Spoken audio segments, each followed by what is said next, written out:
Attention, cette émission est laissée à la discrétion de l'auditeur. Les propos et les opinions peuvent choquer. Oreilles sensibles s'abstenir. Richard Martineau. Un animateur pas comme les autres. Richard Martineau. Bon jeudi, ma gang de malades. Je suis en compagnie d'Alexandre Moranville-Ouellet et de Stéphanie Villeneuve. Et Stéphanie, hier, tu nous parlais du groupe BTS. Oui. Le groupe sud-coréen. Et justement, Amnesty International vient de publier les résultats d'une grosse enquête qu'ils ont fait sur la Corée du Nord. Les relations entre la Corée du Nord et la Corée du Sud. Et on apprend que depuis 2020, en Corée du Nord, il y a une loi, la loi contre la pensée et la culture réactionnaire, qui prévoit des peines de travaux forcés de 5 à 15 ans pour toute personne qui regarde des films sud-coréens. Puis c'est un grand cinéma. Le cinéma sud-coréen est extraordinaire, là. Et toute personne qui écoute de la musique sud-coréenne. 5 à 15 ans de travaux forcés. Et là, on dit même que des adolescents de Corée du Nord qui seraient soumis à des exécutions publiques, internés dans des camps de travail forcés ou exposés à l'humiliation collective pour avoir visionné des émissions de télévision sud-coréennes, notamment Squid Game, ou écouter de la K-pop. C'est comme comment des régimes comme ça peuvent continuer à vivre. Tu sais, l'URSS, à un moment donné, s'est tombé. Ben parce que, entre autres, le pays est en train d'être en faillite, mais les gens avaient accès de plus en plus à la culture occidentale, la culture nord-américaine, puis ils voyaient que on vivait autrement ailleurs, puis que, bon, tu sais, ils voulaient, eux autres, écouter de la musique des Beatles, puis ils voulaient, eux autres aussi, sortir en boîte, puis ils voulaient, eux autres aussi, avoir un peu de liberté, puis tout ça. Puis ça, c'est certain que là, les gens ont commencé à se révolter à l'intérieur, puis bon, ça finit en 89 par la chute du mur de Berlin. Même chose en Iran, aujourd'hui, où on voit les gens dans la rue qui s'étaient écœurés de ces régimes-là. Mais c'est un des derniers régimes. Tu sais, on entend très peu parler. Y a-t-il une révolte en Corée du Nord? Y a-t-il des gens qui se révoltent contre le régime?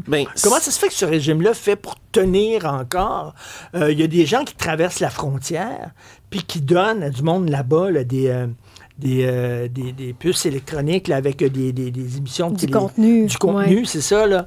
Et c'est très dangereux de faire ça. Mais comment ça se fait que ce régime-là peut tenir encore? C'est complètement délirant. Il y a plusieurs raisons, Richard, si tu permets une explication. C'est un des sujets que j'ai beaucoup regardé dans les dernières années, parce que moi aussi, ça me fascine qu'un régime comme ça, aussi fermé, aussi autocratique, c'est le régime le plus fermé sur la planète.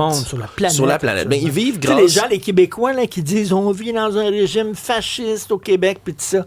Prenez un billet, puis allez visiter la Corée du Nord, comme l'a déjà fait Gilles Proulx. Il est déjà allé là-bas en Corée du Nord, puis il dit que c'est assez spécial. Le problème, c'est qu'ils vont te faire visiter des espèces de faux villages en décor, puis ça, c'est très bien documenté. Dans qu'on appelle les villages Potemkin. Ouais, exact, où tu te promènes, puis tout le monde est beau et heureux, les fruits sont des couleurs extraordinaires, puis tout va bien.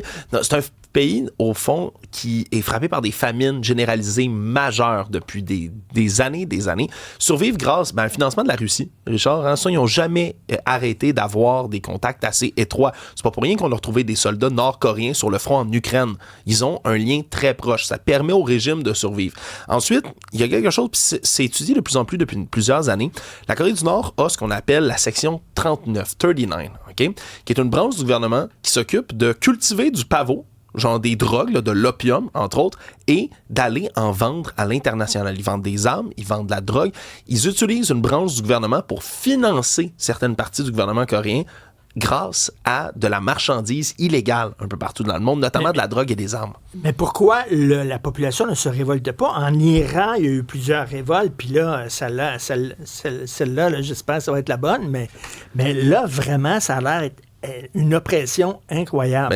Ils ont encore moins accès à de l'information qu'en Iran. Là, ils ont fermé l'Internet récemment, mais c'est encore plus grave ce qui se passe en Corée du Nord. Les gens ne peuvent pas être informés de quoi que ce soit, puis la répression est tellement violente que... C'est ça, j'allais dire. Imagine si t'es exécuté pour avoir écouté une émission sur Netflix. Imagine si t'oses dire. T'imagines, que t'es contre. parce que ça va tomber. Ce régime-là ne peut pas tenir longtemps. Il va finir par tomber.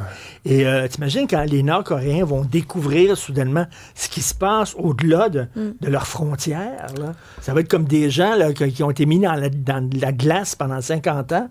Puis là, ils vont être décongelés. Là, puis ils vont découvrir le monde moderne. Ça va être complètement délirant. Je renchéris sur ce que tu disais rapidement, Stéphanie. Le régime nord-coréen punit la famille entière de quelqu'un qui commet un crime aussi. Quand c'est un crime grave où tu essaies de te soulever, où tu essaies justement d'avoir accès à de la propagande d'ailleurs, ou quoi que ce soit, c'est parce que toi, ils vont t'exécuter, puis ils vont envoyer toute ta famille dans un camp de concentration. De travail forcé, dans un goulag. C'est comme un des moyens de répression. Toi, tu n'as peut-être pas peur de mourir pour une cause ou pour la liberté. Tu veux pas que tous tes proches soient entraînés. Alors, d'autres noms qui circulent dans les filières Epstein, dont celui de Jack Lang. Alors, Jack Lang, c'est l'ancien ministre de la Culture sous François Mitterrand. S'ils refont un nouveau remake de Frankenstein, c'est lui qui doit jouer absolument le monstre. Allez voir la photo de quoi il ressemble aujourd'hui. Il ressemble à un des frères Bogdanov, là, les Russes qui avaient été toutes refaites au complet. Là.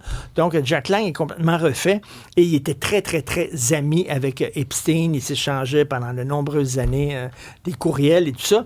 Et Jack Lang, en 2011, il y a eu une descente de la police marocaine dans un palace à Marrakech où, pendant la nuit, il y avait un gros party de paquets d'hommes adultes avec des très jeunes garçons. C'était un party où il y avait de la dope, puis il y avait un genre d'orgie pédophile. Et on disait qu'il y avait un ancien ministre, un ministre français qui était impliqué là-dedans, qui avait été arrêté mais relâché par la police marocaine, que tout ça avait été étouffé, entre autres avec la collaboration du gouvernement français. Et ce ministre-là, c'était Jack Lang. C'était en 2011, c'était lui. Semble-t-il, ça fait longtemps qu'il y a toutes sortes de rumeurs de pédophilie qui tournent autour de Jack Lang. Et ça devient pas mal sérieux. C'est lui qui dirige maintenant l'Institut du monde arabe à Paris. Puis là, il y a des pressions pour qu'il démissionne. Lui, il dit non. Je connais Epstein, mais je n'avais aucune idée de sa sexualité et ses relations sexuelles qu'il avait. Mais Jack Lang n'est pas le seul. Là. En France, là, Frédéric Mitterrand. Je ne sais pas si vous vous souvenez, Frédéric Mitterrand, il avait entre autres une émission culturelle qui était très aimée à Paris. C'était le neveu de François Mitterrand. Et en 2005, Frédéric Mitterrand a écrit un récit autobiographique qui s'intitule « La mauvaise vie ». Okay? Lui, il a déjà été ministre aussi, Frédéric Mitterrand. Et je vais vous lire des extraits de « La mauvaise vie » où il va dans un bordel en Thaïlande où il y a des jeunes garçons qu'on peut littéralement louer. OK? Alors, tous ces rituels de foire aux éphèbes, de marché aux esclaves m'excitent énormément.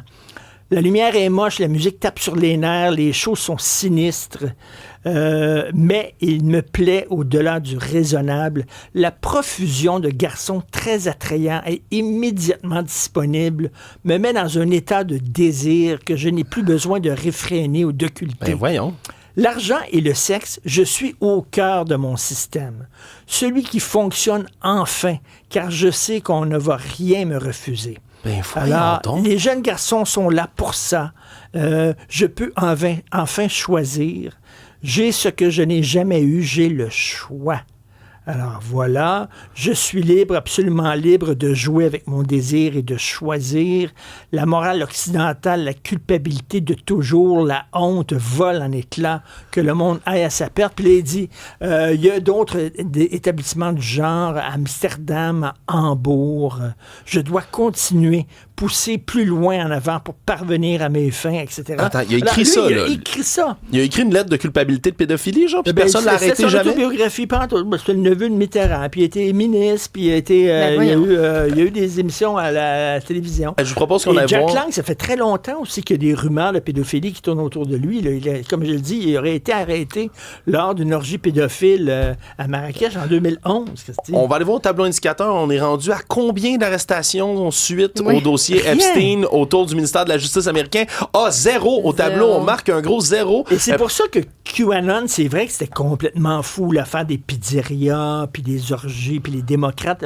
Mais tu sais, même une horloge brisée donne la bonne heure deux fois par jour, comme on dit, là. Reste que, effectivement, il y a comme des réseaux de gens très, très riches qui se pensent au-dessus des lois puis qui font ce genre de party-là. Et il y a quelqu'un qui m'a écrit en disant, je pense que j'en ai parlé hier, mais Eyes Wide Shut, le film de Stanley Kubrick, là, où justement, il y a des orgies dans les châteaux. C'est quasiment un documentaire. Mais ça existe, ça, ce genre d'affaires-là. C'est pas faux, là.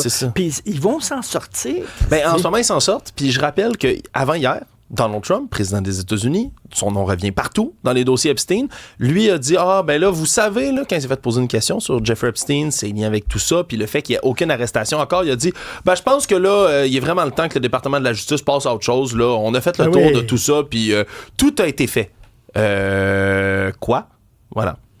Non, il n'y a rien qui a été fait, donc... C'est pas suspect du tout comme comportement, tu sais. Absolument pas. Merci.